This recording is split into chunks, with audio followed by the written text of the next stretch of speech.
a gente já dialoga sobre esse processo de fazer um trabalho juntos, uma exposição juntas, algum tipo de projeto há muito tempo. Mas a gente estava enrolando e isso nunca se concretizava. E aí, a convite do Luiz Áquila, para expor aqui na casa, a gente conseguiu dar esse passo e começar a trabalhar em cima dessa mostra, né? É uma ideia interessante também, né, o Luiz Áquila juntando a gente, porque ele é uma figura aglutinadora aqui da cidade, né?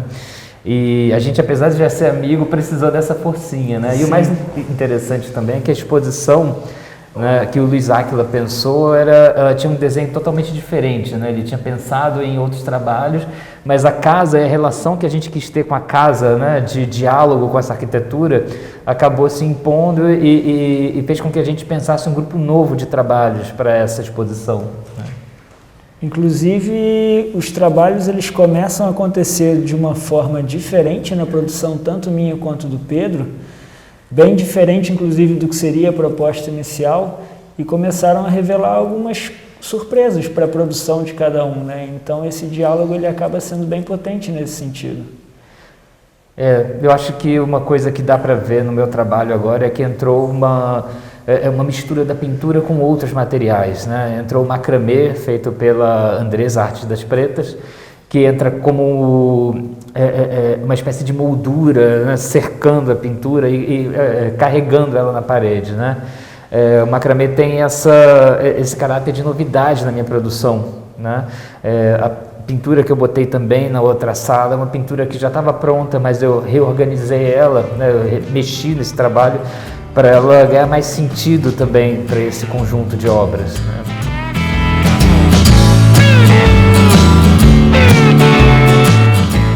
O dado histórico, de uma certa maneira, já passa tanto pela produção do Pedro quanto pela minha. Mas a forma de organizar isso, os procedimentos, eles na verdade, alguns são novos para os dois. Do ponto de vista assim, da minha produção, quando eu vim para cá, comecei a tentar equilibrar dentro do que eu já vinha fazendo, quais seriam as novas possibilidades que dialogavam mais com o que a casa trazia. Então, pensar numa casa, né, do início do século XIX, que tem muitas paredes que estão descascando, você começa a encontrar o vestígio da pintura original, está todo passando por um processo de restauração.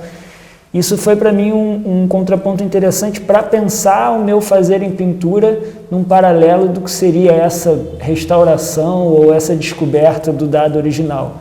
Então, por exemplo, esse trabalho maior é um trabalho que já existia, que eu já tinha feito em 2018.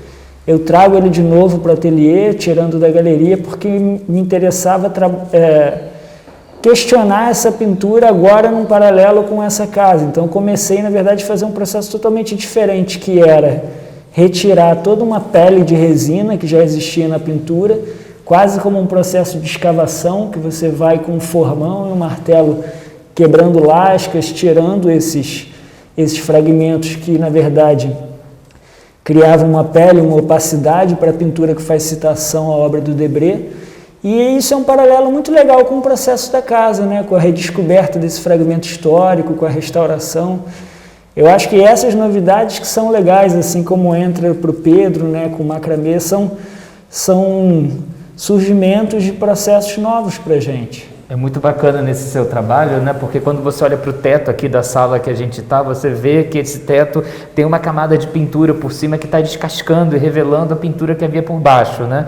Uma pintura figurativa, decorativa do teto, típica do século XIX, que tem no resto da casa, né? E é interessante você ver que o mesmo processo acontece na pintura do Bruno, né? Desse descamamento dessas camadas, né? Que vão revelando uma outra pintura, um outro desenho que tem por trás, né? Eu acho que no meu trabalho também já havia muito forte esse diálogo histórico. O que tem de novidade em termos de assunto aqui é a entrada desse material novo do macramê, que tem um sentido que eu vou explicar também, né? Mas também um certo dado de mistério e de uma narrativa fictícia misturada com essas referências históricas, né? Então, na verdade, sempre me interessei por essas narrativas fictícias, mesmo na história, né? Tanto que a pintura que está na sala maior mostra figuras monstruosas das cartas náuticas antigas, ou então representações feitas durante o período da colonização, que mostravam os povos do Novo Mundo, né? E sempre uma visão monstruosa ou muito distante de uma realidade, né? Eu sempre me interessei por essas ficções e narrativas paralelas e, de certa forma, agora eu permito que essas narrativas entrem criadas por mim mesmo aqui também, não apenas me apropriando do que já existe, mas também criando novos signos, como essa floresta cheia de olhos, né? Que pode fazer uma referência a muitos outros artistas da história da arte, desde a Idade Média, né?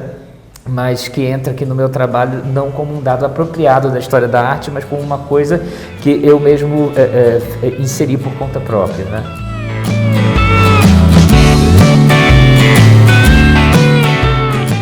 O macramê também entra no meu trabalho como uma espécie de moldura, como eu disse antes, mas ele tem toda uma simbologia, porque o macramê veio da Turquia, né? Uma técnica antiga, isso veio... Foi para a Península Ibérica, né, quando os árabes foram para lá, quando os mouros foram para a Península Ibérica. Ficou muito tradicional em Portugal, foi caindo em desuso até que foi resgatado pela corte francesa, virou algo chique na corte francesa. Quando a corte de Portugal vem para o Brasil fugindo de Napoleão, eles trazem isso, né? As mulheres da corte trouxeram essa tradição de fazer o macramê e as mulheres que trabalhavam nas casas aprenderam isso também. Tanto que hoje, né, a tradição do macramê é muito mais mantida por mulheres de origem da diáspora, mulheres pretas, né? É muito interessante pensar que o macramê reflete essa trama de histórias que se entrelaçam e cria um padrão totalmente novo que você consegue ver. Por isso que eu quis fazer essa parceria, né, de trazer o macramê e colocar ele como uma espécie de moldura, porque é justamente essa trama de histórias que permite a construção de novas narrativas, mesmo que fictícias, né? De uma certa maneira, isso é mais ou menos um paralelo também com a exposição, porque aqui a permeabilidade de histórias e de fragmentos históricos completamente diferentes, porque eu já passo dos primeiras bases da missão francesa, de documentação que tem dos acervos de Dom Pedro, do primeiro documentação, né, da história do Brasil. De uma certa maneira, essa permeabilidade entre os fragmentos históricos, a junção de narrativas, né, de todos esses dados, vai se tornando um dado muito interessante da exposição, porque o meu trabalho, por exemplo, começa a partir do que seriam a documentação da missão francesa, algumas revelações que vieram com acervos fotográficos que foram patrocinados por Dom Pedro, pinturas antigas. Na outra sala tem pintura que faz sobreposição da figuração e da abstração, mas a figuração são paisagens que tem hoje, por exemplo, no Museu Imperial e que eu vejo desde muito novo, em pintura, tem cianotipo. Eu vou reproduzindo essa imagem do passado para trazer e para construir de uma outra maneira. Então aqui os fragmentos, como o Pedro falou, né, que você tem vários dados históricos e são de certa forma desvirtuados de sua origem, aqui a gente se mistura com o que seria a história da casa, por isso eu fiz questão de usar os retratos, né, do que seriam a família e os donos da casa, né? Então essa história ela vai sendo contada a partir de coisas muito múltiplas, né?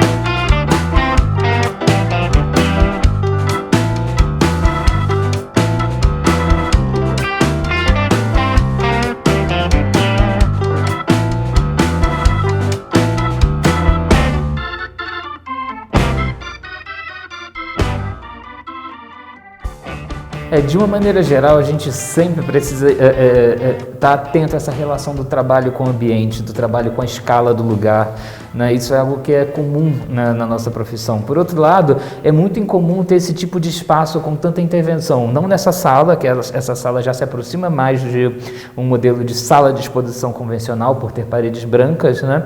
Mas ela tem momentos de interferência muito fortes, como aquela porta, o próprio teto, né? E é muito interessante você, ao invés de tentar lutar contra isso, tentar usar isso a seu favor e criar uma espécie de relação com esse tipo de intervenção. Na verdade, qualquer coisa que você faça no espaço vai ser inevitavelmente uma espécie de proposição de relação com esse espaço, né? E para a gente foi ao mesmo tempo que foi desafiador, foi muito interessante poder entrar numa casa do século XIX com paredes totalmente forradas e com aquelas cortinas e elementos tão fortes e poder dialogar com isso, né? Mais do que uma montagem, vira quase um caráter instalativo, né, para pensar a exposição num todo. Exatamente por esse paralelo, né, esse paralelo com a arquitetura, que é paredes com papel de parede com ouro. Eu nunca imaginei como é que a pintura vai rever, uma pintura que já é uma sobreposição com outra pintura, como é que isso vai dialogar, né? E a surpresa foi bem positiva nesse aspecto. A outra sala, né, a sala que tem essa quantidade toda de elementos que a gente está falando, né, ela é até um pouco menos carregada de trabalho. A gente procurou também não interferir tanto, porque esse diálogo tinha que ser algo um pouco mais pontual, né, até para não tentar roubar a cena da casa, né. O interessante era justamente se inserir, né, tanto que alguns dos meus trabalhos entram ali, né, quase como se tivessem perdidos ou como se fossem uma parte meio estranha dessa mobília da casa, né? Outros trabalhos não, outros trabalhos realmente se assumem enquanto trabalhos que estão numa exposição, né? Como as pinturas do Bruno ou a minha pintura também, né? E existe um cuidado, né? Uma sala que a gente não pode colocar um prego na parede, então o diálogo realmente tem que ser com maior carinho e preservando, né, o que já existe.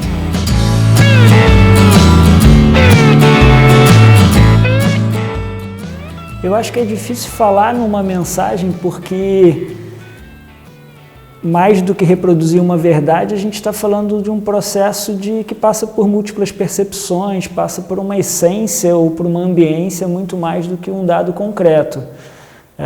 Eu sempre tive, desde o início do processo, uma ideia de como se a gente deveria entrar na exposição como se você estivesse entrando num museu de história natural. Que normalmente eu lembro de viagens assim, alguns que são muito antigos, você tem uma arquitetura super antiga que são usados para museus e você tem ali fragmentos históricos, né, dioramas, bichos que contam a história desse lugar, espécies, né, que vão falando sobre um período, sobre o habitat onde eles viveram.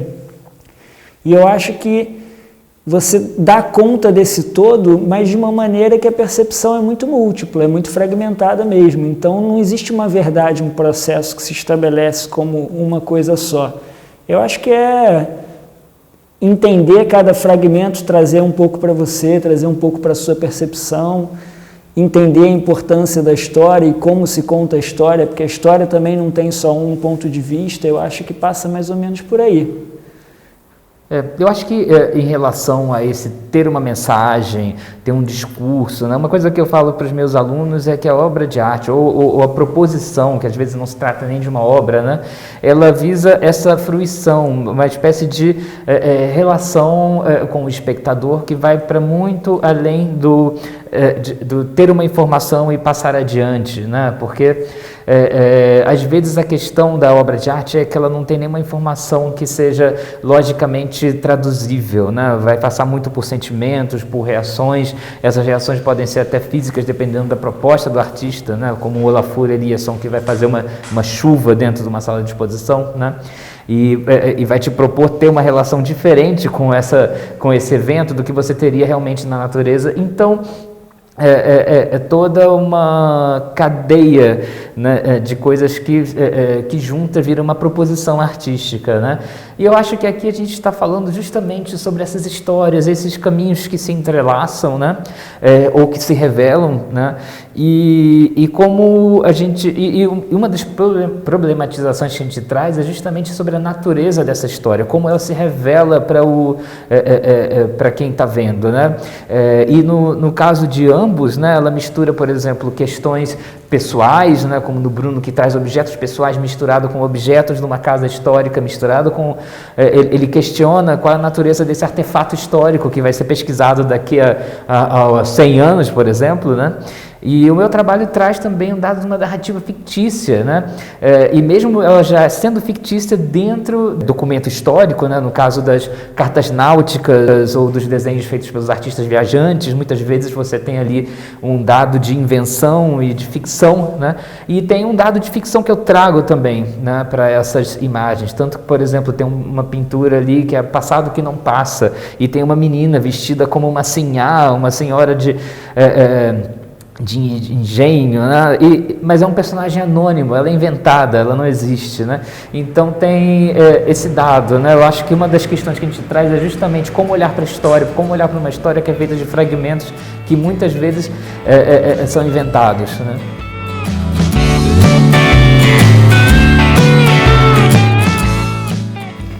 E o que eu acho curioso é que mostrou de uma certa maneira que o caminho para a construção da exposição, esse processo ele também foi acertado, é que até nos dias de montagem que a gente estava aqui, cada vez que a gente escutava os monitores contando sobre a história da casa, você vai vendo que o dado que é contado, é lógico que existe uma semelhança entre as histórias, mas cada um traz um enfoque muito pessoal, cada monitor traz um enfoque muito pessoal.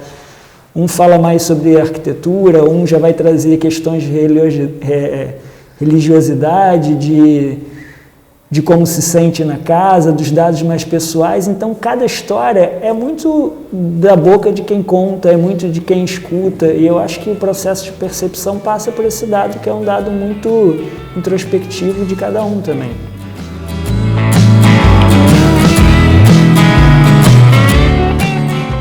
A memória é uma coisa muito interessante, né? Porque ela chega a ser quase abstrata em alguns momentos. Você não consegue ter realmente uma comprovação muitas vezes do que o que aconteceu é do jeito que você pensou, né? Tem um estudo que foi feito, por exemplo, com a montagem fotográfica, né? E aí a pessoa mostra para pessoas, né, uma montagem mostrando a figura da própria pessoa num balão, né, quando era criança, e aí o pesquisador pergunta, mas você lembra desse dia? Tudo bem que é uma pegadinha, essas fotos estão misturadas com outras fotos reais, né? Mas a pessoa às vezes acaba inventando uma memória, né? Então, essa relação com a memória, né, que é uma memória que às vezes precisa ser reconstruída ou reorganizada, ou ela naturalmente já faz isso, ela é naturalmente parte do processo criativo humano, né? Todos temos isso. Então, eu acho também natural, né, que pensar a memória seja um dos assuntos principais dos artistas, por ser também, talvez, um detonador desse processo criativo, né? Então, talvez esse interesse venha daí também, mas vem também dessa relação que a gente quer propor com a história, uma história que é difusa muitas vezes e que não é totalmente completa em seus fragmentos por conta dessa arqueologia que às vezes não traz todas as memórias, todas as referências, todos os documentos, ou que traz documentos como esse teto que ainda estão por aparecer totalmente, por ser desvendados, né? Ou porque simplesmente os dados são contados através de uma narrativa já meio fictícia também. Quando você tem um olhar mais atento para a produção de cada artista, você vê que essa construção de uma linha de pensamento, ela nunca é uma construção linear. Assim como a construção da nossa percepção com a vida nunca é uma construção linear. Cada artista vai inserindo processos, formas de organizar os seus fragmentos exatamente para que esse paralelo seja um paralelo mais real de como a gente processa as nossas memórias. Eu, por exemplo, uso muito um dado que é do cut-up, que é um processo muito antigo que usava a fragmentação do texto. Você cortava texto, fragmentava ele em pequenos pedaços reinterpretava esse texto a partir do momento que você vai fazendo uma colagem muito mais solta. Então a percepção que era uma percepção linear, agora ela ganha um contágio, agora ela ganha uma outra forma de ser interpretada. E é mais ou menos como a gente processa as coisas, né? Como a gente processa o nosso dia a dia, como a gente processa um dado de percepção e de tatear o mundo.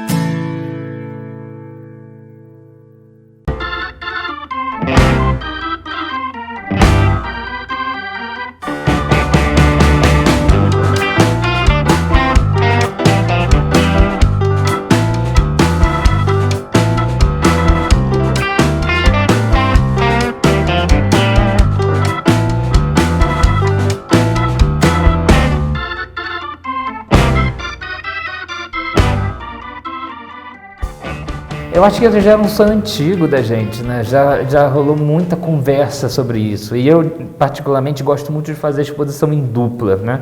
Porque eu acho que é muito legal esse tipo de leitura. Quando você faz uma exposição individual é ótimo, é muito bacana, porque você tem um acesso a um conjunto grande de obras de cada artista, né? Mas uma exposição em dupla propõe um diálogo, e esse diálogo é sempre muito rico, né? Você começa, como público, a criar um paralelo entre as duas obras, né? Entre as obras dos dois artistas, e isso faz com que um artista forneça chaves para entendimento do trabalho do outro, né?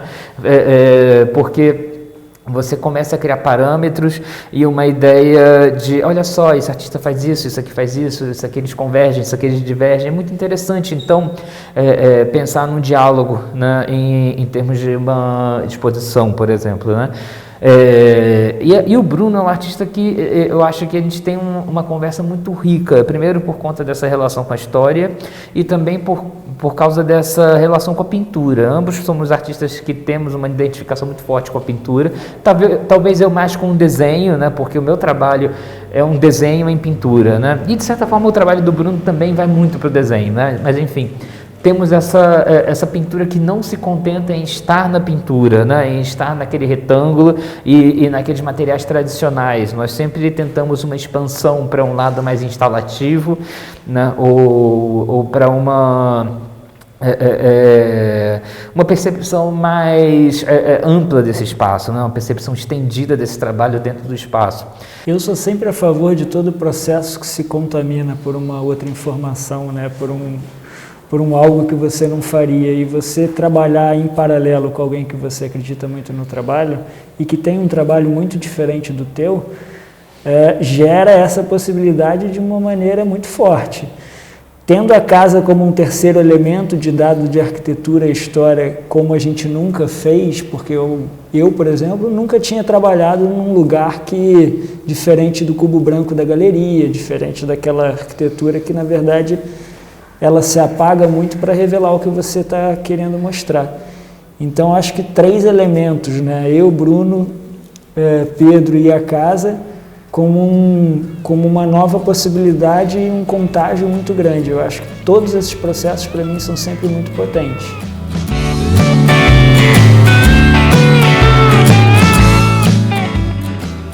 Esse nome eu acho que passa mais ou menos por até por esse dado de percepção que eu contei sobre o que a gente vai escutando da monitoria até na casa. Toda história, quando ela é contada, ela tem uma forma muito clara de ser dita, mas que é um ponto de vista, né? Toda história tem 2 ou múltiplos lados. Toda história tem um lado que é deixado para trás, tem um lado que você ainda não percebeu. A partir do momento que você começa a estudar um artefato, que é encontrado, para que ele era usado, você vai estudar a origem do objeto, mas você vai estudar para quem esse objeto era feito, você vai estudar a história dessas pessoas. Você, na verdade, vai presumindo informações, mas você tem um dado de revelação, de ocultação de múltiplas outras informações também. Então, se inicia por isso, por múltiplos fragmentos, por uma diferença muito grande entre a informação histórica que a gente está propondo, de culturas muito diversas, aonde, mais uma vez, não existe uma intenção de reproduzir uma verdade. Aqui a narrativa ela é toda estabelecida por uma lógica de contágio, sem estabelecer um dado de contar uma história como um dado verdadeiro, puro, com um só ponto de vista. E até uma informação que é curiosa é o dado de falsidade que se estabelece também quando você passa de um objeto, né, do passado, por referências do passado, e pela forma que a gente interage com pintura hoje, com elementos modernos. Até no texto existe o questionamento de qual será a próxima história, os próximos materiais, os próximos artefatos, né? Serão de plástico, de esparadrapo, serão colados? Acho que o pretérito imperfeito cabe nessas múltiplas relações. O que eu acho que é interessante, né, desse título é que ele fala de um passado que não se conclui ou que tem uma conclusão indeterminada, enfim. É muito interessante quando a gente entra nessa casa e começa a pensar nessas reverberações da história na nossa vida contemporânea, né, em como esse passado muitas vezes não passa, né?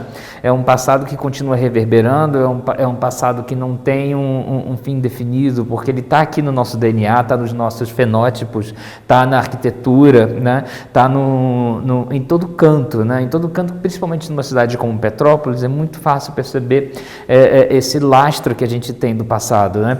Então, a ideia desse pretérito imperfeito é justamente de falar sobre esses alicerces do passado e como eles ainda continuam muito vivos, né?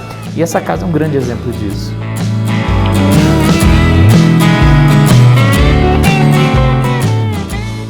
Arte tem sido a minha vida, né? Eu sou filho de artistas, meus pais são professores da Escola de Belas Artes, minha mãe continua dando aula, e sempre foi algo muito presente, né? O que eu acho que é interessante da arte, né, é que, diferente de outros campos do saber, ela não te propõe verdades, ela te propõe dúvidas, ela te traz questões, ela quer te levar para um outro lugar, né? Não são conceitos fechados, né? São conceitos que estão abertos para você explorar e ter sua relação, sua fruição, né, com obras ou com proposições feitas pelos artistas, que não necessariamente vão te levar a uma certeza, mas sim a esse estado de movimento da cabeça, do coração, da alma, seja lá o que for ativado através dessa experiência, né?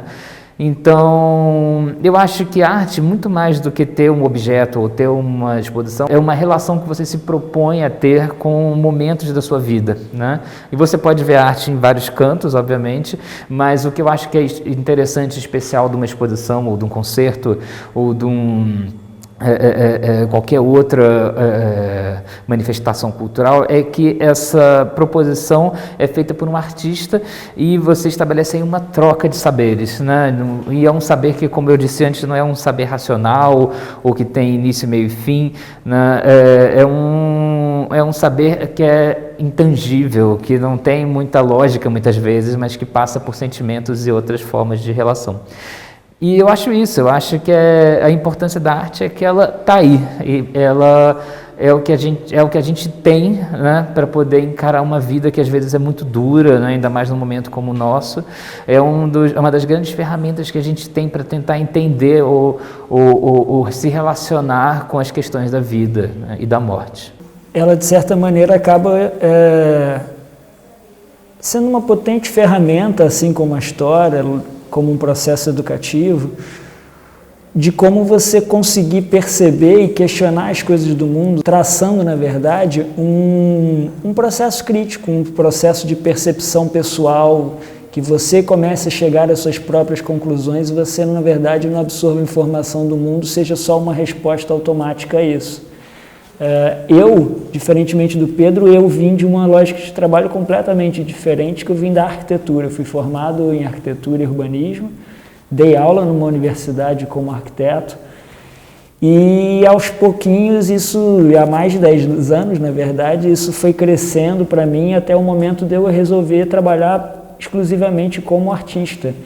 e eu nunca fiz na minha vida nada tão potente e tão revelador para mim, como pensando em processos de trabalho, processos de criação e processos de percepção, quanto a partir do fazer artístico. Então, a arte, de certa maneira, é essencial.